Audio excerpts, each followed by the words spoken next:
Bismillahirrahmanirrahim. Assalamualaikum warahmatullahi wabarakatuh. Alhamdulillah, alhamdulillah rabbil alamin. Asyhadu an la ilaha illallah, asyhadu anna Muhammadar Rasulullah. Allahumma salli ala sayyidina Muhammad. Allahumma salli ala sayyidina Muhammad. Allahumma salli ala sayyidina Muhammad. Yang terhormat CEO Absolute Group Bapak Haji Sastro SH, yang kami hormati Direktur Absolute Service Bapak Presiden TNI Purnawirawan Nasional Haji Agus Suyorso, yang terhormat Direktur Absolute Group Ibu Haja Eka Sri Yulianti, Ibu Asri Sani, dan Bapak Julian Rahmanto. Juga yang kami hormati dan muliakan guru kita semua, Habib Abdurrahman Assegaf LCMA. Kemudian para bapak ibu hadirin rahimakumullah yang hadir pada kesempatan pengajian sore hari ini. Marilah kita bersyukur kepada Allah Subhanahu wa taala yang telah berikan rahmat dan hidayah sehingga pada sore hari ini kita masih diberi kesehatan dan keselamatan sehingga bisa menghadiri pengajian rutin kita sebagaimana kita laksanakan setiap hari Senin. Kemudian salawat dan salam semoga curahkan kepada Nabi kita semua, Nabi Muhammad Sallallahu Alaihi Wasallam. Dan mudah-mudahan kita semua selaku umatnya kelak zaman akhir mendapat syafaat dari beliau. Amin ya Allah ya Rabbal alamin.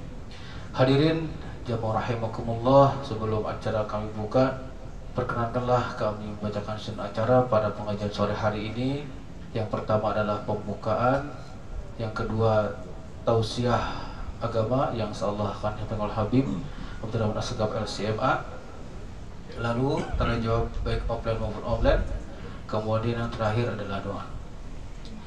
Hadirin jamaah rahimakumullah, marilah kita sama-sama buka acara ini dengan sejenak membaca suratul Fatihah agar apa?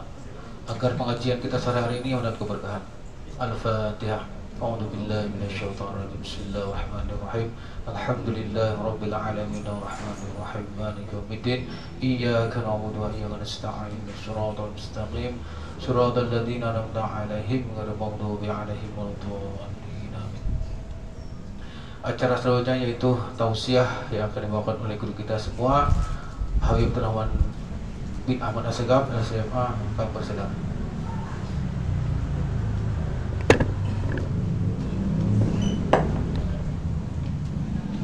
Bismillahirrahmanirrahim. Assalamualaikum warahmatullahi wabarakatuh. Alhamdulillah wassalatu wassalam ala Rasulillah wa ala alihi wa man walah, amma ba'd. Segala puja dan puji kehadirat Allah, salawat serta salam kepada junjungan kita Nabi Muhammad sallallahu alaihi wasallam, para keluarga, sahabat, tabi'in serta seluruh umat yang selalu beristiqamah mengikuti sunnah-sunnahnya hingga yaumul qiyamah. Alhamdulillah, setelah kita mendirikan sholat asar secara berjamaah, semoga apa yang telah kita lakukan semua mendapatkan keridhaan dan keberkahan dari Allah Subhanahu wa taala. Amin ya rabbal alamin. Kembali di kesempatan yang mulia ini kita bersama-sama membaca satu hadis dari Rasulullah SAW dari kitab Arba'in An-Nawawiyah yang alhamdulillah saat ini kita sudah memasuki hadis ke-22 dari kitab Arba'in An-Nawawiyah. Dikatakan di situ qala al-mu'allif rahimahullah wa nafa'ana bi fid dharain amin. An Abi Abdullah Jabir ibn Abdullah Al-Ansari radhiyallahu anhuma anna rajulan sa'ala Rasulullah sallallahu alaihi wasallam faqala ara'aita idza sallaitu al-maktubat wa sumtu Ramadan wa ahlaltu al-halala wa haramtu al-harama wa lam azid ala dhalika syai'a a'adkhulul jannah? Qala na'am, rawahu al-Imam Muslim. Nah, ini hadis yang sangat pendek sekali, dan isi hadis ini pun insyaallah kita sudah memahami semua. Dikatakan di situ dari bapaknya Abdurrahman, yang dari bapaknya Abdullah yang bernama Jabir bin Abdullah Ansari. Jadi perawi hadis kita bernama Jabir bin Abdullah Ansari. Jabir ini adalah seorang sahabat Rasul sallallahu alaihi wasallam. Begitu juga ayahnya, beliau juga adalah seorang sahabat. Jadi dua-duanya ini sahabat Rasul sallallahu alaihi wasallam. Jabir bin Abdullah Ansari meninggal pada tahun 78 Hijriah. Cukup lama, beliau meninggal tahun 78 Hijriah, dan sempat meriwayatkan hadis banyak 1540 hadis, yaitu 1540 hadis, dan beliau termasuk sahabat 7 yang banyak meriwayatkan hadis-hadis Nabi Muhammad SAW. Dikatakan oleh Jabir bin Abdullah Ansari, dan Jabir ini juga seorang terkenal anak yang sangat berbakti sama kedua orang tua. Dia waktu perang Badar tidak ikut perang, di perang Uhud tidak ikut perang. Perang pertama yang diikuti adalah perang Khandaq, yaitu perang Parit pertama kali. Kenapa? Sebenarnya usia sudah masuk, waktu itu usianya sudah masuk umur 16 tahun. Mestinya kalau dalam aturan Rasul dia sudah masuk ikut perang. Tapi ternyata ayahnya berkata kepada Rasul, "Ya Rasulullah, biarkan aku yang ikut perang," katanya. Sementara anakku Jabir nggak ikut perang, jaga di rumah.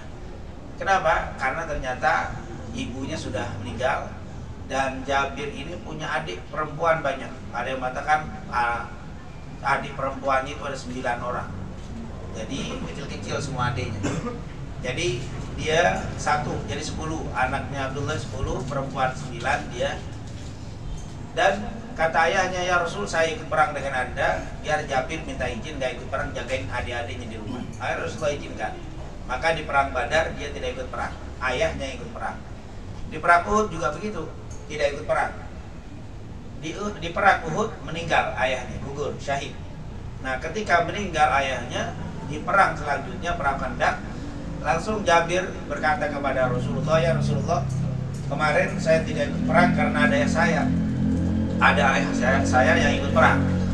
Jadi sekarang ayah sudah tidak ada, maka saya ingin ikut perang." Dan akhirnya perang pertama kali diikuti oleh Jabir bin Abdullah Ansari adalah di perang Khandaq. Dan ada kisah yang menarik. Beliau sekali waktu ketemu dengan Rasul sallallahu alaihi wasallam setelah perang Khandaq dalam keadaan sudah nikah. Jadi Nabi ketemu, "Jabir, sepertinya kau baru menikah." "Iya ya Rasul, aku sudah nikah." Rasulullah nanya, "Thayyiban am bikran?" Yang kamu nikahi istrimu tuh gadis apa janda? Kata Rasul. Kata Jabir, "Thayyiban ya Rasulullah, saya nikah sama janda ya Rasul." Jadi ternyata dia nikah janda padahal masih muda, dia umur sekitar 18 tahun waktu itu. Dia nikahnya dengan janda. Rasulullah bilang, "Ala tuzawwiju bikran?" Kenapa nggak nikah sama gadis? Engkau bermain-main dengan dia, dia bermain dengan kamu. Maksudnya ya pengantin yang satu belum pernah nikah, satu yang kan apa namanya, gadis sama dia pejaka, kan lebih ini. Kenapa nikah sama yang sudah nikah? Bahkan dalam riwayat istrinya yang dinikahin itu sudah tua, lebih tua dari dia. Akhirnya dia bilang, "Ya Rasulullah, saya ini dulu waktu ayah saya masih ada, saya disuruh pesan jagain adik saya. Dan adik saya itu 9 perempuan semua. Kalau saya nikah dengan gadis, pasti sepantaran dengan adik saya. Maka dia tidak bisa jagain adik. Maka saya mencari istri yang tua, yang bisa menjadi penjaga untuk adik-adik saya. Jadi biar istri saya itu seperti ibunya bagi adik-adik saya. Jadi saya nikah cari janda yang sudah tua." Subhanallah, itulah Jabir bin Abdullah Ansari. Rasa-rasanya kalau orang sekarang jarang yang kayak begitu. Demi adik-adiknya dia apa? Dia berkorban, dia cari ibu-ibu yang tua untuk bisa jagain adiknya. Ini luar biasa baktinya sama orang tua ini. Jabir bin Abdullah Al-Ansari. Makanya dikatakan oleh para ulama, sahabat itu semuanya anak-anak yang berbakti, tetapi ada yang lebih menonjol dalam berbakti. Di antaranya adalah Jabir bin Abdullah Al-Ansari. Semoga anak-anak kita Allah jadikan sebagai anak-anak yang berbakti sama orang tuanya. Amin ya rabbal alamin. Jabir meninggal tahun 78 Hijriah. Meriwayatkan hadis cukup banyak, 1540 hadis atau 1548 hadis. Salah satu hadisnya yang kita bacakan di sore hari ini. Dia bilang, "Anna rajulan sa'ala Rasulullah." Dulu ada seorang laki-laki, anna rajulan, sungguh seorang laki-laki, sa'ala, bertanya kepada Nabi Muhammad SAW. Jadi anna rajulan sa'ala Rasulullah. Dulu ada seorang laki-laki bertanya kepada Rasul. Tapi siapa ini orang laki-laki ini? Nggak disebut. Siapa yang nanya nggak disebut. Dan Jabir juga waktu cerita nggak nyebutin namanya.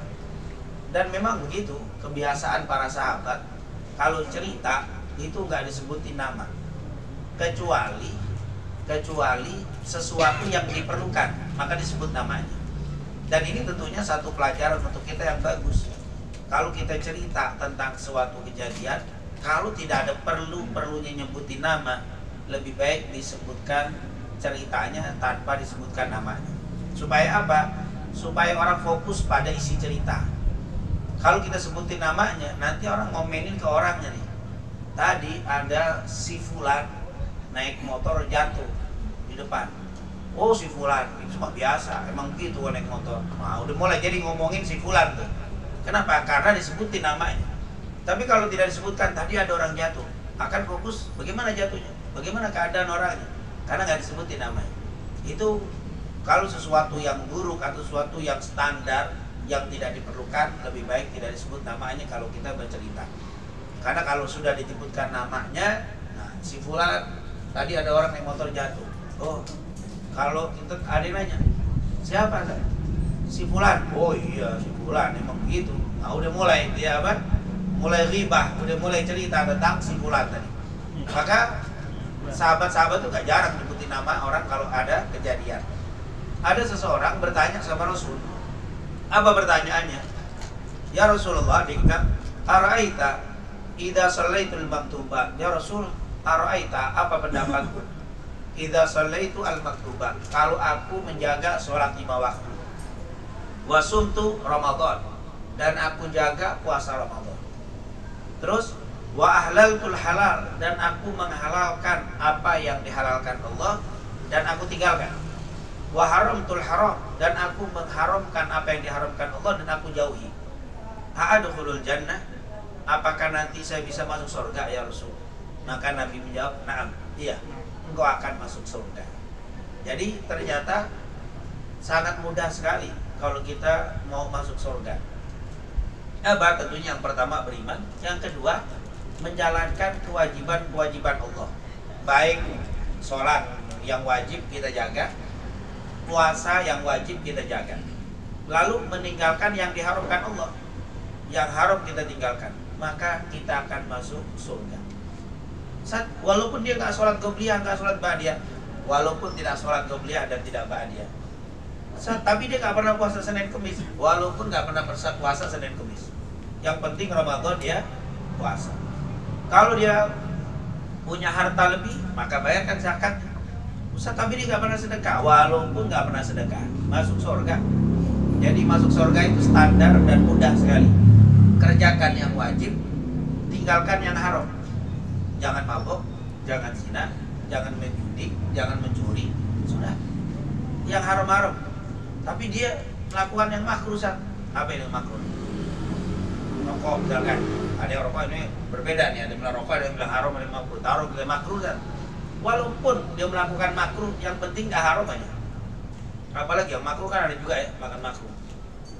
Urusan makanan yang makruh itu, ada yang bilang pete enak, ada yang makan.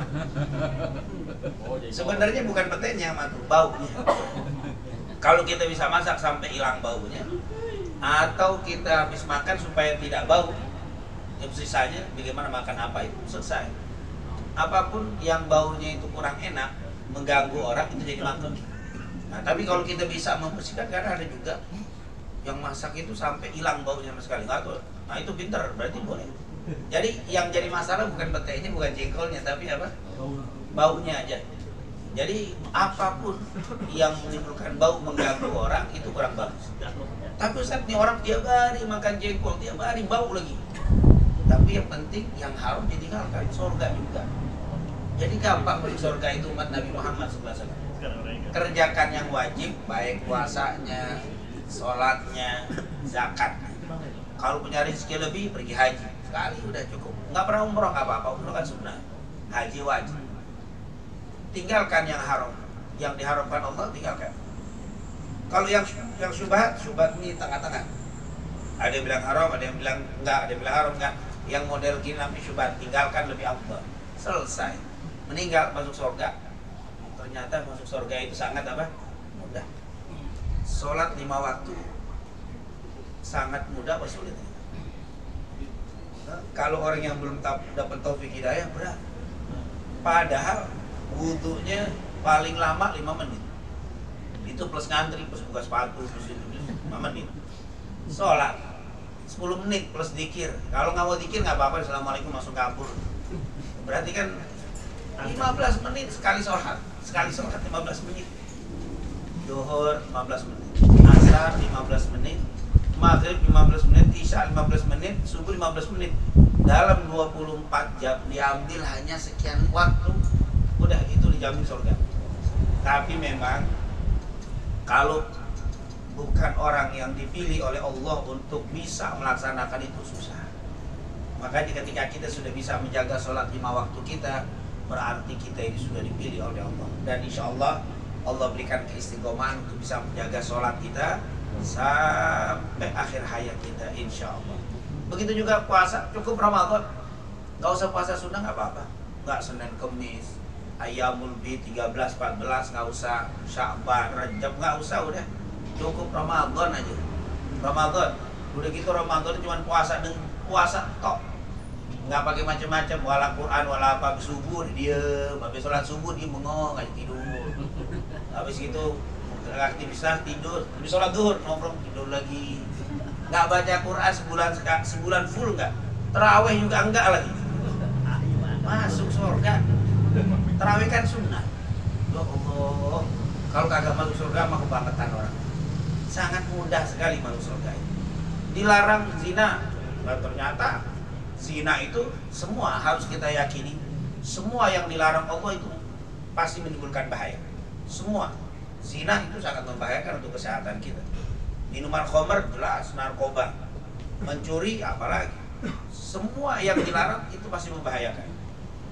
Gak usah pakai bilang agama. Secara logika saja, walaupun seandainya tidak ada dalil larangan minum atau mengkonsumsi narkoba, orang yang normal pasti menjauhkan narkoba. Tapi subhanallah, karena bukan taufik hidayah, maka orang kadang-kadang melaksanakan yang haram tanpa dalil, logika yang bagus, logika yang normal pasti meninggalkan yang haram. Maka kunci masuk surga ternyata sangat mudah. Jalankan yang diwajibkan, tinggalkan yang diharamkan. Insya Allah kita semua masuk ke dalam surganya Allah Subhanahu wa Ta'ala. Itulah mungkin pembahasan hadis kita berkaitan dengan melaksanakan yang wajib. Mungkin akan ditanya, Ustaz, lalu fungsinya apa? Sholat Qobliyah, Ba'diyah, puasa Senin Kemis, sedekah di luar zakat, itu untuk mempertinggi derajat di surga. Jadi yang sunnah-sunnah itu untuk mempertinggi. Jadi seandainya kita melaksanakan yang wajib saja, kalau orang Jawa bilang yang wajib tok apa? Bukan titik tok. Itu dalam bahasa Arab itu nukto itu kok. Jadi cuman yang wajib saja, nggak ada sunnah sama sekali dalam hidup kita masuk surga. Tapi kenapa kita kok perlu mengerjakan yang sunnah-sunnah? Oh, yang sunnah itu meninggikan derajat di dalam surga. Yang tadinya masuk surga standar, gara-gara melakukan ibadah sunnah naik. Nah tentunya itu peninggi derajat. Karena ada juga orang apa bisa yang penting masuk surga walaupun standar, ada juga yang begitu. Mau masuk surga standar, nggak apa-apa deh, yang penting masuk surga. Pernah yang model begini ya nggak apa-apa, masuk surga udah. Cuman kadang-kadang setelah dia masuk surga nanti melihat derajat yang dia dapat kalau melakukan yang wajib saja, itu akan nyesel. Ya Allah, kenapa saya dulu nggak melaksanakan ibadah-ibadah sunnah sehingga saya tambah tinggi derajatnya. Nah itu ternyata itu adalah meninggi derajat. Makanya ketika kita melihat orang tidak menjalankan sunnah, kita nggak usah ribut. Kenapa? Karena sunnah itu bukan menjadi penghalang surga neraka, bukan, tapi peninggi derajat. Ini kan kadang-kadang yang kita ributin kaum muslimin ini, pecahnya itu ributin kebanyakan di masalah furu'iyah, masalah cabang, masalah sunnah. Seperti sholat sepakat, sholat kita subuh 2 rakaat sepakat, duhur 4 rakaat sepakat, fatihahnya sepakat, takbiratul ihram sepakat. Cuman yang sunnah-sunnahnya berbeda. Nah karena sunnah ini tidak mempengaruhi surga dan neraka, maka kita nggak boleh ribut urusan apa? Urusan sunnah. Apalagi nggak jalanin sunnah neraka. Itu lebih dari Nabi. Nabi sendiri yang wajib saja nggak usah sunnah udah surga. Nah ini tentunya hal yang perlu kita pahami. Rasulullah begitu mudah ngasih jalan menuju surganya Allah. Insya Allah kita semuanya diistiqomahkan untuk menjalankan yang wajib, meninggalkan yang diharamkan sampai akhir hayat kita, sehingga saat kita meninggal insya Allah kita semua masuk ke dalam surganya Allah. Amin. Amin ya rabbal alamin. Baik, terima kasih Habib pembahasan kitab Arba'in hadis ke-22. Mungkin ada pertanyaan baik yang offline di sini maupun online, nanti tolong masuk dicek ada nggak yang online. Nggak ada. Offline silakan yang menjawab boleh terkait hadis ini atau tidak juga tidak apa-apa. Monggo silakan.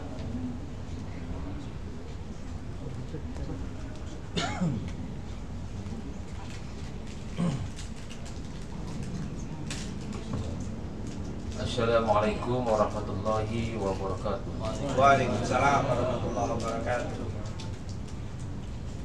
Mungkin Habib bersiap pada sore ini membahas terkait jalan menuju surga. Tentunya tadi ada sampaikan sholat fardu, puasa, menghalalkan yang halal, menghalalkan yang haram. Nah, mohon izin mohon pencerahannya supaya ibadah yang dilakukan itu memang mengantarkan kita ke surga. Nah, sedikit bercerita dari yang beliau menyampaikan, kita bercerita fokus bercerita, tidak menyebut nama. Jadi suatu cerita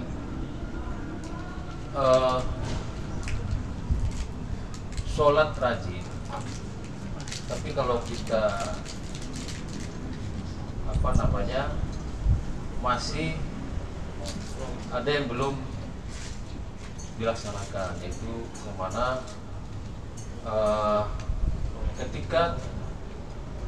ketika orang lain atau teman dalam masalah ya dalam ini perhatian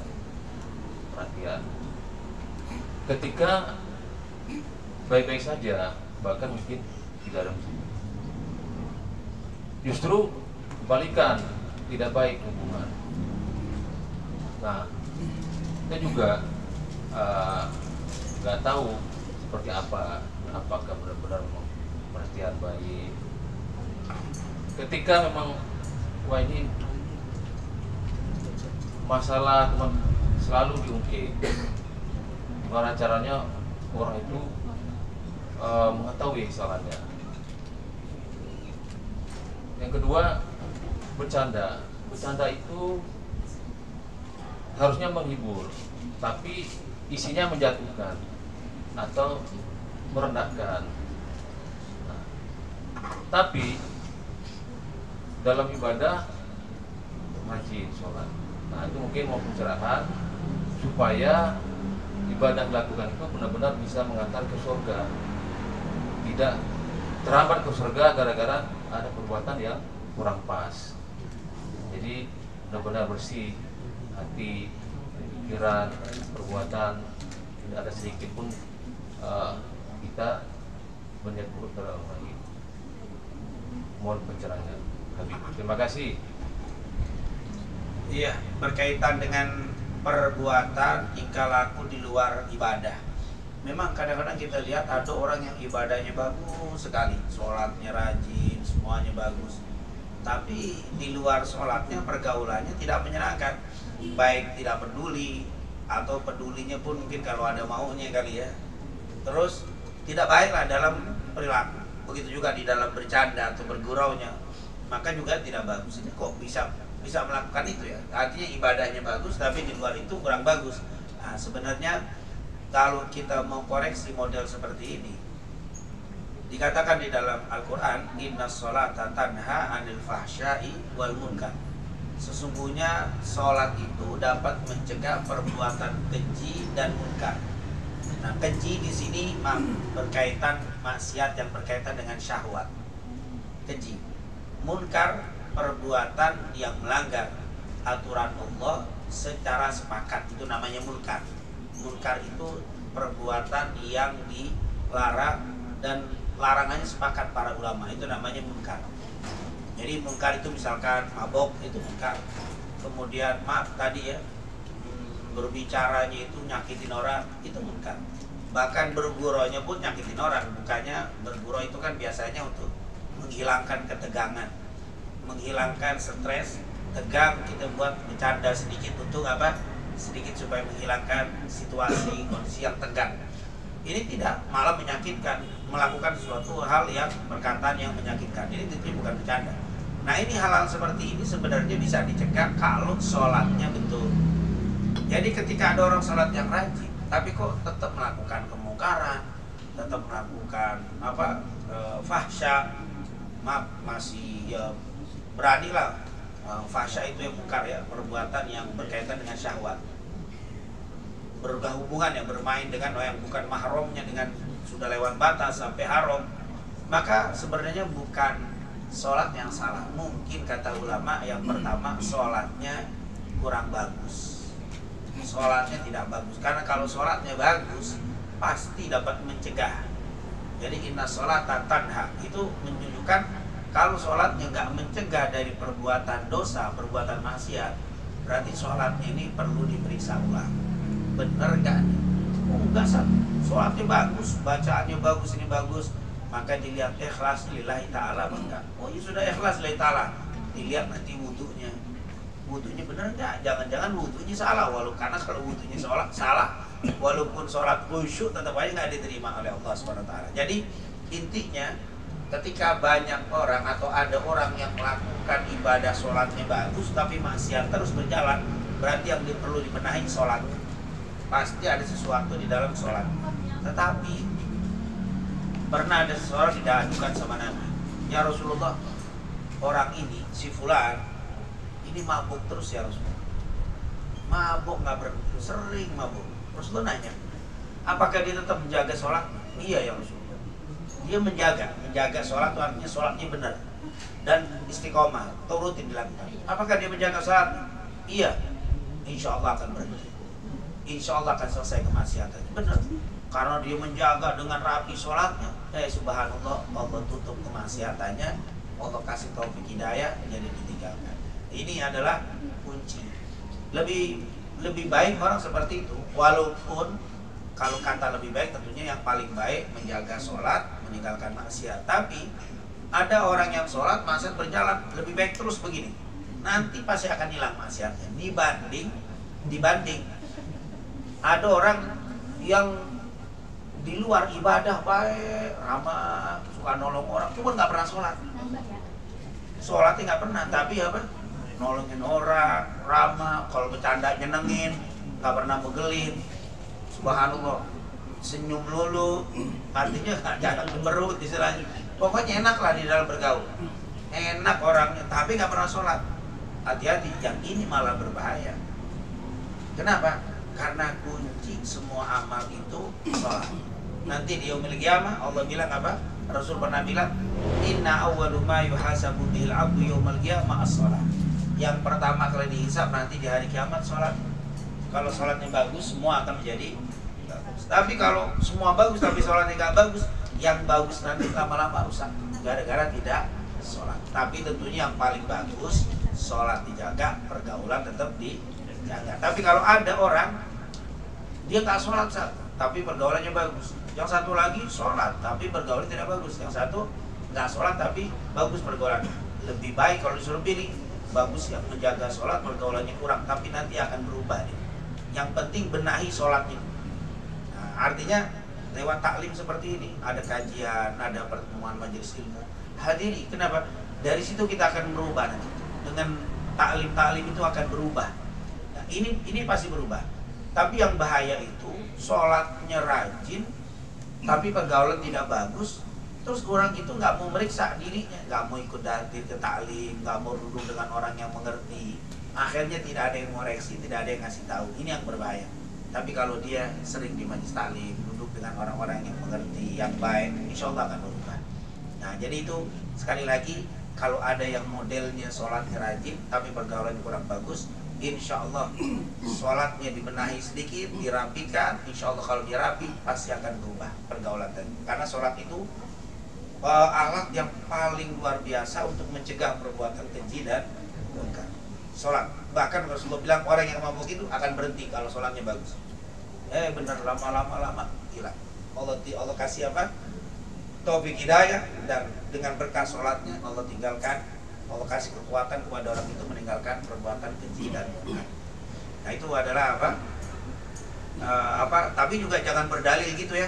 Ya, walaupun saya megelin tapi saya sholat terus, insya Allah. Oh enggak, jangan itu. Kalau kayak begitu, ini berbahaya. Berbahaya nama artinya apa? Dia tahu sikapnya itu megelin orang.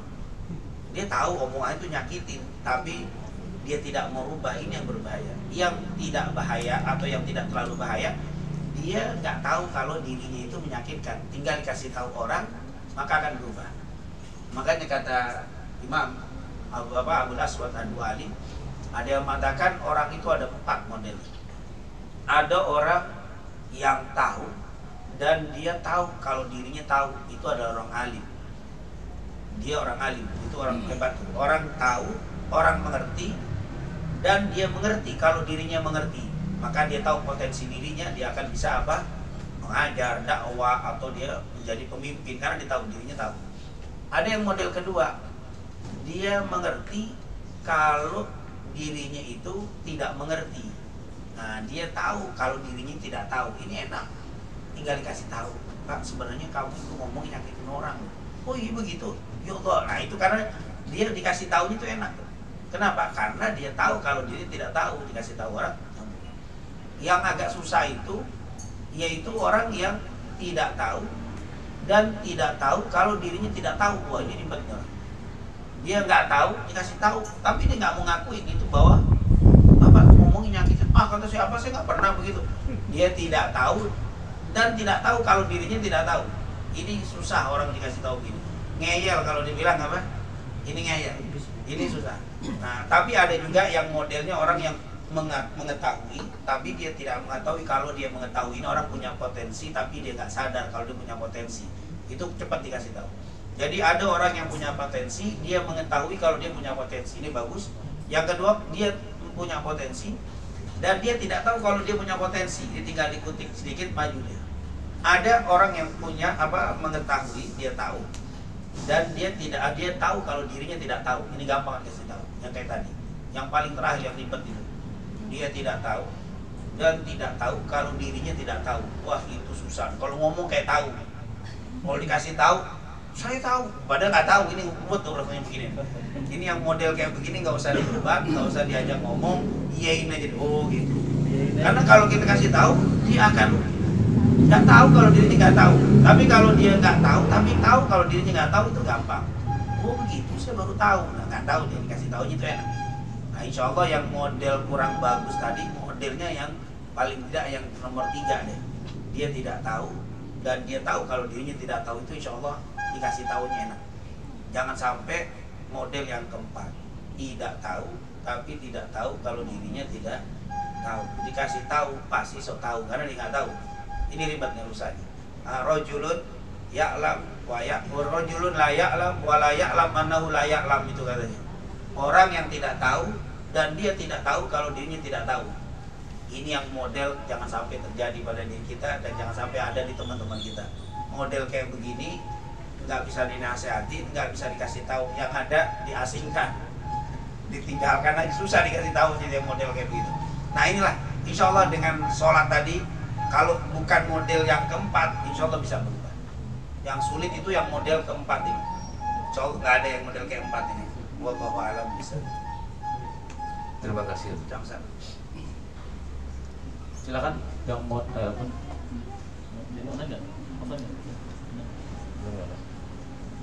Baik, assalamualaikum warahmatullahi wabarakatuh. Waalaikumsalam warahmatullahi wabarakatuh. Habib, mungkin kita ingin diperjelas lagi terkait masalah hukum merokok dari sisi ulama. Yang pertama, yang kedua, dalam majelis-majelis ilmu gitu kita sering mendengarkan dari guru-guru kami, Habib juga, kalau ketika mau halul qiyam kita tolong matikan semua rokoknya. Karena kalau nanti rokoknya masih ada, informasinya Nabi Muhammad tidak akan melihat. Nah, mohon arahan Habib terkait dua pertanyaan tadi. Terima kasih. Assalamualaikum warahmatullahi wabarakatuh. Waalaikumsalam warahmatullahi wabarakatuh. Iya, memang urusan rokok ini nggak bisa habis hukumnya. Ada ustadz yang bilang makruh, ada ustadz bilang haram. Itu memang rame. Kalau kita ngambil ke ulama Timur Tengah, 90% haram. Terutama Madinah, Mekah, Yaman, itu 90% haram. Ulama-ulama sana. Itu kalau kita di kampus dulu di Madinah, kalau kita ketahuan mahasiswa merokok, itu hukumannya seperti minum khamr. Sama hukumannya minum khamr, bisa ditakzir bahkan bisa dipulangkan gitu. Itu bisa dianggap DO, kuliah. Kalau sekarang kan kuliah kalau nggak ngerokok kayaknya nggak keren gitu kan. Kalau sekarang kayaknya rokok itu jadi sesuatu yang pergaulan yang keren gitu. Jadi kalau nggak merokok kayaknya bumper gitu. Justru di Madinah itu kalau ketahuan merokok bisa berhenti.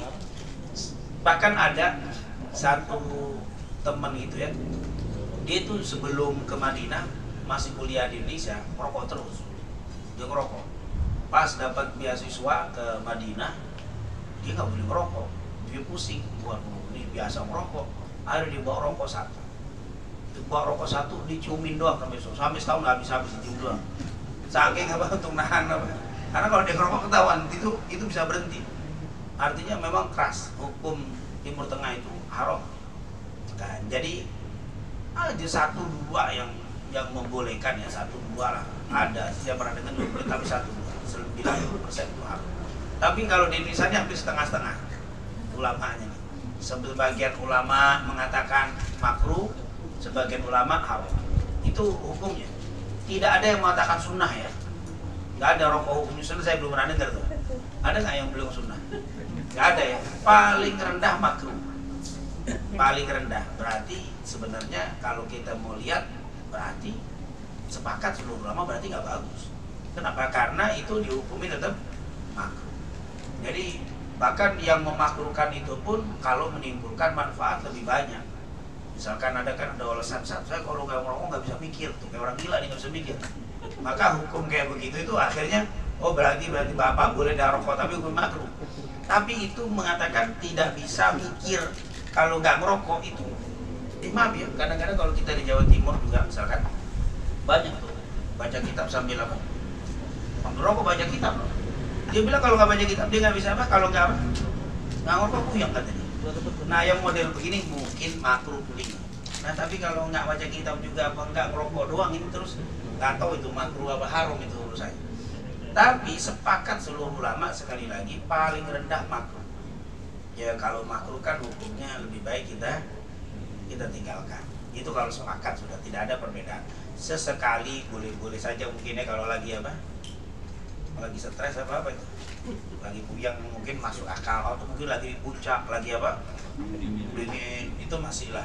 Tapi Jakarta panas begini muasap juga. Tapi nanti hukum para ulama juga sepakat makruh kalau mengganggu orang bisa jadi haram.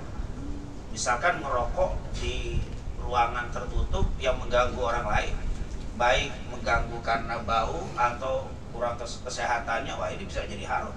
Ada anak kecil di ruangan ber-AC, kadang-kadang ada juga yang rokok. Ini sesuatu yang bukan makruh lagi, tapi bisa menjadi apa? Menjadi haram. Kenapa? Karena mengganggu orang lain. Jadi hal makruh itu bisa menjadi haram. kalau dia mengganggu orang lain. Seperti tadi ya, makan jengkol. Habis gitu, maaf, buang air di tempat umum. Nggak disiram, baunya itu jadi haram itu. Itu kata Rasulullah, takutlah kamu di tempat-tempat laknat. Apa di tempat laknat? Orang buang air di tempat umum yang membuat bau itu mengganggu orang lain, itu akan menjadi haram. Jadi makannya bukannya haram, makruh biasa. Tapi kalau buang airnya sampai membuat orang terganggu, itu sudah apa? Habis makan jengkol kalau masalah siramannya bukan satu gayung. Itu harusnya apa? Satu ember. Ini habis makan jengkol nggak disiram, baunya. Ya ini yang dibilang sesuatu yang makruh bisa menjadi haram, tapi sesuatu yang makruh bisa juga tetap makruh. Hanya ngerokok, misalkan di tempat terbuka nggak ganggu orang, saya rasa itu, saya sih lebih cenderung mengatakan makruh lah, tidak sampai apa haram. Tapi selama tidak menimbulkan gangguan untuk orang lain. Tapi kalau mengganggu orang lain, saya khawatir ini menjadi apa? Menjadi haram. Kenapa nggak ngambil tegas saja hukumnya? Karena rokok ini kan baru. Rokok zaman Nabi nggak ada. Memang ada sih yang mengeluarkan hukum. Saya lihat saking galaknya bilang, tahu nggak kamu rokok itu? Rokok itu dari tembakau. Terus tahu nggak tembakau itu? Kenapa? Itu dari kencingnya setan. Jadi setan kencing nongol tembakau. Jadi kalau aku merokok berarti ngerokok. Itu saking galaknya begitu. Tapi itu hadisnya enggak. Mas sampai ada ustadz yang kita sampaikan, Ustadz, ini ada yang bilang bisa. Orang alim nih kita sampaikan, Ustadz, ini ada yang bilang di anna ada apa sigaret tembakau itu min boli syaitan katanya. Itu orang Arab yang ditanya. Katanya dari apa? Kencingnya setan katanya. Kata orang itu. Siapa yang ngomong? Siapa? Siapa yang bilang begitu? Kalau yang bilang begitu berarti dia teman setan tuh. Kenapa? Karena dia ngeliat setan kencing, berarti nggak biasa ngeliat setan, kecuali setan. Apalah urusan? Memang urusannya ribet nih, urusan apa? Urusan ini. Maka kita jangan nambah-nambahin buat dalil supaya menjadi haram gitu. Itu kan kembalinya kepada yas'alunaka 'anil khamri wal maisir qul fihi ma itsmun kabirun wa manafi'u linnas wa itsmuhuma akbarun min naf'ihima. Jadi waktu para ulama membahas ayat ini itu kan ini. Yas'aluka 'anil khamri wal maisir. Mereka bertanya tentang khamr, bir. Tentang apa? Narkoba. Qul fihi ma itsmun kabirun. Di situ ada dosa wa manafi' dan ada manfaat. Kan khamr itu ada manfaatnya, ada mudaratnya. Wa itsmuhuma akbaru min naf'ihima. Mudaratnya lebih banyak daripada manfaatnya. Akhirnya segala sesuatu yang lebih banyak mudarat daripada manfaat dihukumi seperti khamr. Jadi segala sesuatu yang ada manfaat ada mudarat. Kalau dilihat mudaratnya lebih gede maka haram. Maka itu rokok dihukumi kayak begitu yang mengatakan haram. Kenapa rokok haram? Ya rokok itu ada manfaatnya tapi ada bahayanya. Tapi bahayanya lebih besar daripada manfaatnya maka haram. Jadi pakai kaidah begitu. Jangan dicari-cari tembakau dari kencing setan lah dari sini-sini, itu malah jadi apa? Jadi ribet. Jadi tidak ada rokok di masa Rasul. Hanya Allah mengasih kaidah apapun yang ada manfaat dan mudarat, lihat manfaatnya atau mudaratnya yang lebih besar. Oh mudaratnya lebih besar, haram. Oh manfaatnya lebih besar, walaupun gak ada zaman Nabi, boleh. Dari diri sinilah akhirnya rokok dihukumi haram. Tapi yang jadi masalah tadi, Ustaz, saya kalau nggak merokok nggak bisa mikir. Nah ini gedean mana manfaat bisa mikir sama ngerokok. Akhirnya ulama bilang, oh berarti kalau ini bisa makruh. Kenapa? Karena saya kalau nggak baca, kalau nggak ngerokok, nggak dapat ide baru, apalagi tukang ngarang ceritanya. Yang tukang apa itu? Tukang hidupnya harus mengandalkan hayalan. Mungkin kalau ngerokok dia bisa apa? Ah itu boleh jadi dia manfaatnya lebih gede daripada apa? Dari mudaratnya. Maka disinilah terjadi khilaf, tidak ada tekstual. Segala sesuatu hukum ketika tidak ada tekstual dari Rasul atau dari Al-Quran, maka terjadi perbedaan. Maka kita hormati yang mengatakan haram, kita hormati yang mengatakan makruh. Tapi sampai sekarang belum saya pernah dengar ada ustadz yang bilang sunnah gitu. Nggak ada ya, jadi mubah saja tidak ada gitu. Mubah aja tidak ada. yang ada menjadi.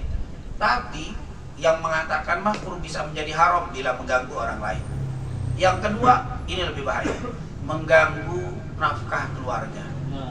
Rokok bisa anak sekolah berhenti gara-gara habis nggak bisa bayaran. Nah rokoknya habis untuk rokok doang. Satu hari satu bungkus. Satu bungkus berapa rokoknya? Yang biasa merokok tahu ya.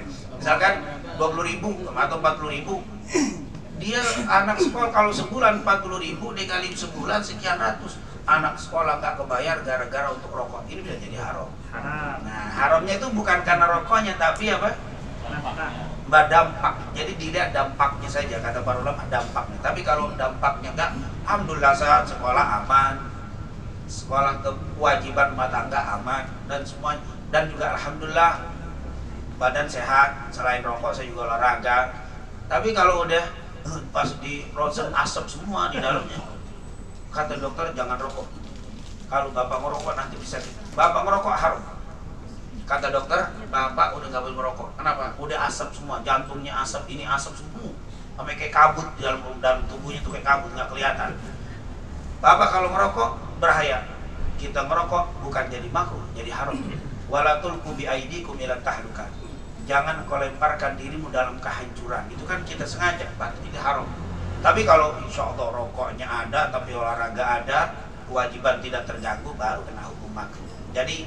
Jadi jangan sampai ada yang kita katakan hukum rokok haram, tunggu dulu. Hukum rokok makruh, tunggu dulu. Bisa kita lihat haram, bisa jadi apa? Makruh. Dilihat dari kondisi perorangan. Perorangan bisa jadi haram, bisa jadi makruh, tidak sama. Karena efek yang ditimbulkan. Wallahu a'lam bishawab. Itu berkaitan dengan rokok. Yang kedua tadi. Kalau majlis itu kalau ada rokok. Oh iya. Kalau majelis tidak ada rokok ini bagaimana? Ya karena itu sepakat hal makruh. Maka majelis taklim itu adalah majelis yang sangat mulia. Dan di majelis seperti ini itu ada para malaikat. Di dalam hadis Rasulullah SAW bahwa malaikat itu di dalam Sahih Bukhari dari Abu Hurairah bahwa innalillahi malaikat sayyahina 'alal ardh. Sesungguhnya Allah itu telah menciptakan malaikat yang khusus sayyahina 'alal ardh, keliling di atas muka bumi. Apa yang dia bahasuna majalisan dzikir. Mereka mencari majelis-majelis dzikir. Majelis dzikir itu bisa dzikir, bisa taklim. Kalau ada ya hufud, mereka semuanya duduk kumpul di majelis. Berarti majelis ilmu, majelis dzikir itu banyak malaikat. Dan kalau rokok makruh itu membuat malaikat tidak mau, sama seperti kita. Kata Rasulullah, siapa yang makan buah yang bau, fala yaqrabanna musallana. Jangan dekat-dekat musolah kami. Kenapa? Fa innal malaika tata'adza mimma yata'adza minun nas. Karena malaikat itu merasa terganggu dengan bau seperti terganggunya orang kalau ada bau. Jadi kalau kita makan yang bau, nggak boleh ke musolah, nggak boleh suruh bersihin dulu. Kenapa? Malaikat akan terganggu. Berarti memang di tempat-tempat ibadah itu malaikat ada. Kalau merokok, apalagi asapnya kayak nanggung, kita nggak suka. Apalagi malaikat juga apa? Terganggu. Nah ini malaikat kalau kabur dari majelis kurang enak. Maka ulama suka marah, tutup rokok mati. Nah, ini kalian merokok, nanti malaikat semua pada pergi semuanya. Kenapa? Terganggu. Kan itu terganggu. Itu hadisnya sahih. Jangan kamu mendekati tempat sholat kami kalau kamu punya mulut bau sebelum kau bersihkan. Karena malaikat merasa terganggu. Karena rokok itu sangat terganggu. Seperti terganggunya manusia. Jadi malaikat terganggu nggak saya bau dengan begini? Orang terganggu nggak? Kalau orang terganggu, malaikat terganggu. Mimma yata'adza minun nas. Jadi jangan dibilang kali malaikat suka. Saya tunggu dulu, kamu suka nggak? Baunya suka, berarti malaikat suka. Jadi malaikat itu penciumannya sama dengan kita. Kalau kita bau apa nih? Bau kopi, demen, malaikat demen. Kenapa? Karena kita kebanyakan demen. Tapi ada juga yang satu enak kalau bau kopi. Nah itu kadang-kadang asyad la yuqas. Yang nyeleneh nggak jadi dalil ya. Karena ada juga yang minyak wangi semua enak, satu lagi enak baunya. Padahal enak, itu ada juga yang begitu. Nah yang sedikit nggak itu. Kebanyakan orang suka nggak bau itu? Suka. Rokok kira-kira, maaf kalau kita di majelis ada yang ngerokok, kira-kira secara umum kebanyakan suka apa nggak suka? Nggak suka. Selain baunya, asapnya, belum lagi kalau kretek bolong-bolong begitu, terbang gitu. Kita takut duduk sama orang yang merokok begitu karena baunya tadi. Begitulah malaikat. Makanya wajar kalau ulama bilang lagi baca maulid atau baca Quran atau lagi taklim, tolong yang merokok matikan. Iya, karena akan mengganggu seperti terganggunya malaikat. Itulah apa alasannya. Wallahu a'lam bishawab. Masih ada? Pak Bu mau nanya? Enggak. Saya mau nambah ya. Oh, silakan. Pak Heri.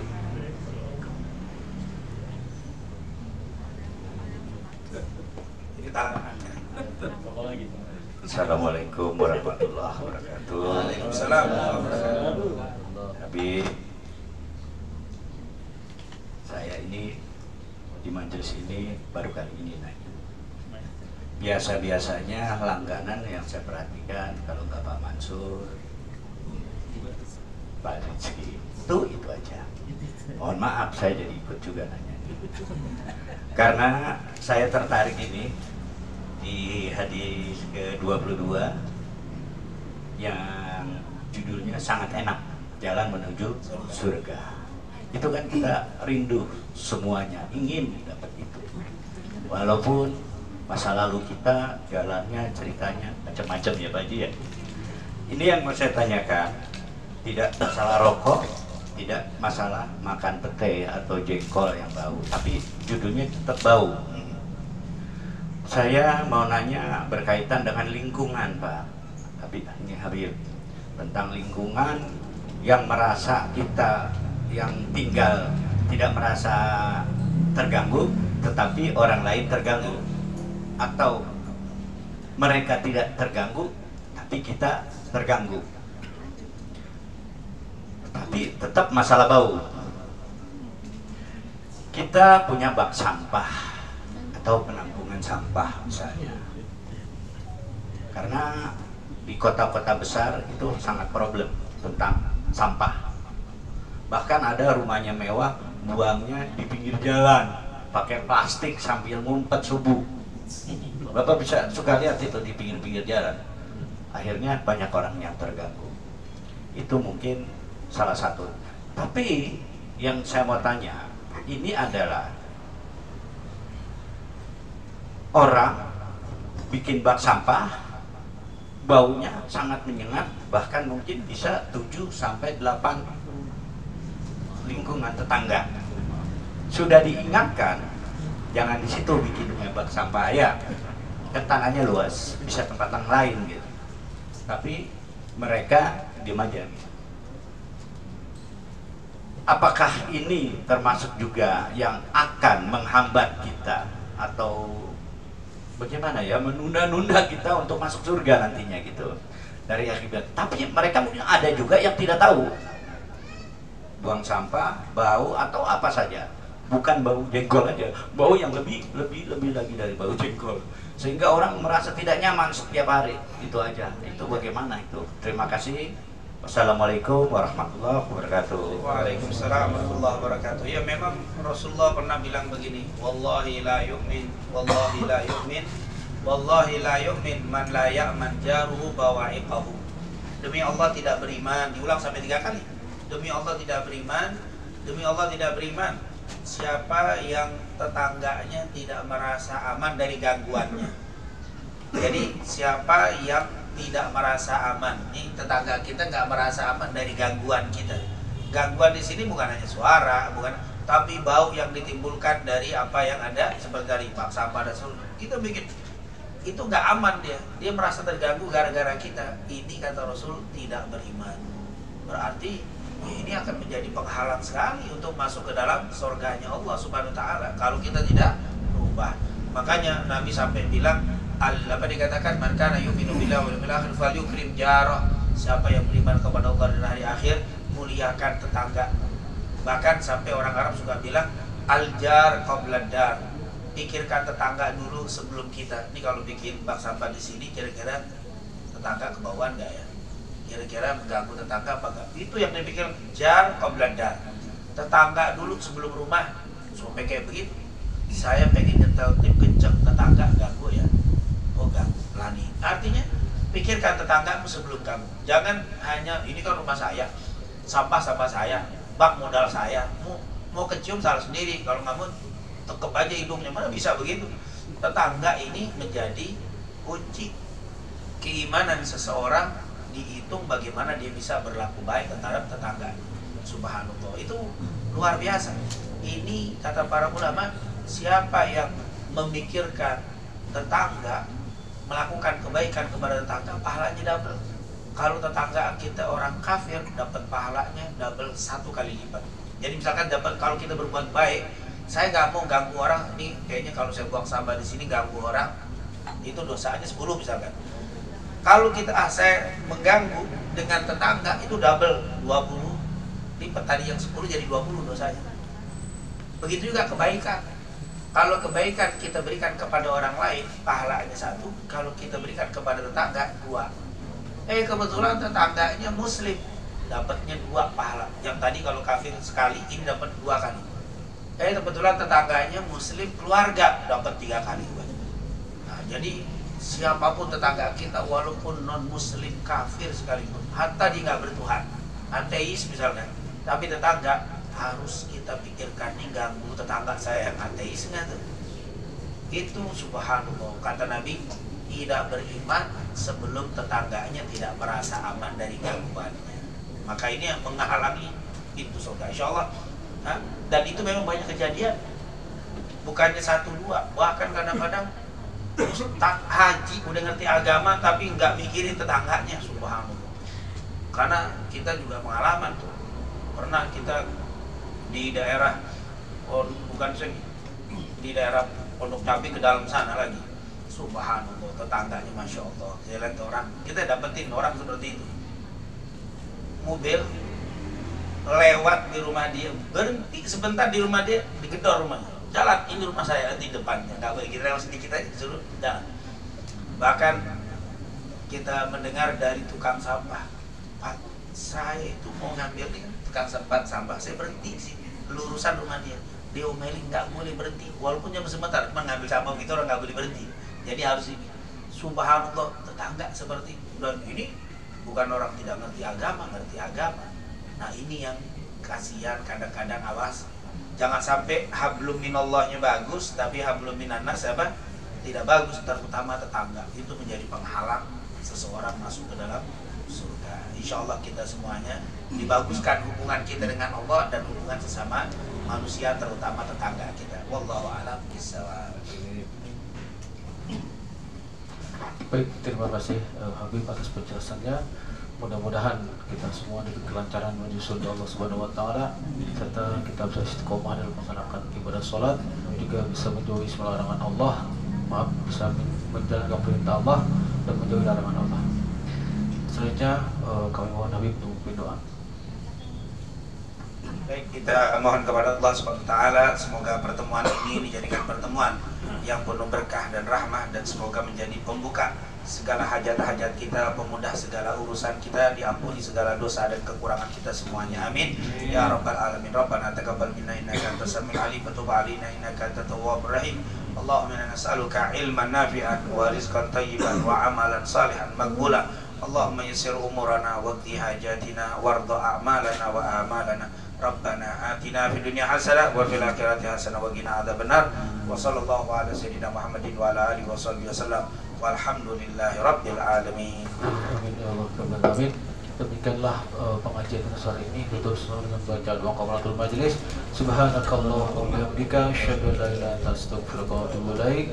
Akhirul kalam, wassalamualaikum warahmatullahi wabarakatuh. Waalaikumsalam.